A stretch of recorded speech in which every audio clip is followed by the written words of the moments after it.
আমাদের সাধারণভাবেই এখন যেহেতু ডায়েটিশিয়ান বা নিউট্রিশনিস্ট আমরা কাজ করছি এবং অনলাইন অফলাইন দুই জায়গাতেই একটা প্রশ্ন জাগতেই পারে আপনাদের কাছে যে কেন একজন ডায়েটিশিয়ানের কাছে আমি যাব বা কেন একজন ডায়েটিশিয়ান আমার জীবনে প্রয়োজন। প্রথমে বলে রাখা ভালো যে আপনি যেহেতু একটা খাদ্যাভ্যাসের মধ্যে আছেন সেটা আপনার জন্য ঠিক আছে কিনা বা পরিমাপ মতো হচ্ছে কিনা এটা আপনি জানেন না। আপনার কি ধরনের খাবার দরকার, কোন খাবারটা দরকার, কোনটা বেশি দরকার, কোনটা কম দরকার, এই হিসাবটা আপনার কাছে জানা নেই।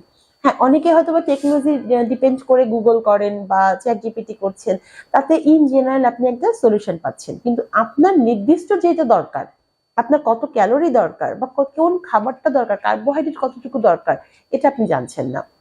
সেই ভুলভাল মিসগাইড ডায়েট প্ল্যান করে আপনি আপনার শরীরের ক্ষতি করছেন। সেক্ষেত্রে আমি আপনাদেরকে আহ্বান জানাবো, আপনাদের যে কোনো সমস্যায়, সেটা হতে পারে আপনার ইউরিন ইনফেকশন, হতে পারে কিডনির সমস্যা, হতে পারে ডায়াবেটিক পেশেন্ট, হতে পারে ফ্যাটি লিভারের পেশেন্ট, আপনি সুস্থ আছেন আলহামদুলিল্লাহ কিন্তু ফিট থাকতে চাচ্ছেন, সেক্ষেত্রে আপনি একজন ডায়েটিশিয়ানের শরণাপন্ন হন, তার সাথে কথা বলেন, আপনার প্রয়োজন মতন আপনার শারীরিক প্রয়োজনীয়তা অনুযায়ী সে আপনাকে একটা পথ্য দিয়ে দিবেন অথবা একটা ডায়েট প্ল্যান দিয়ে দিবেন যেটা আপনার লাইফ স্টাইলের সাথে অ্যাডজাস্ট করবে। তাতে করে আপনি খুব হেলদি ওয়েতে আপনার অ্যাচিভমেন্ট করতে পারবেন। আপনার হেলথের যে টার্গেট থাকবে, আপনি ওজন কমাতে চাইলে কমাতে পারছেন, বাড়াতে চাইলে বাড়াতে পারছেন, অথবা সুস্থ থাকতে যাচ্ছেন, সেটাই করতে পারবেন।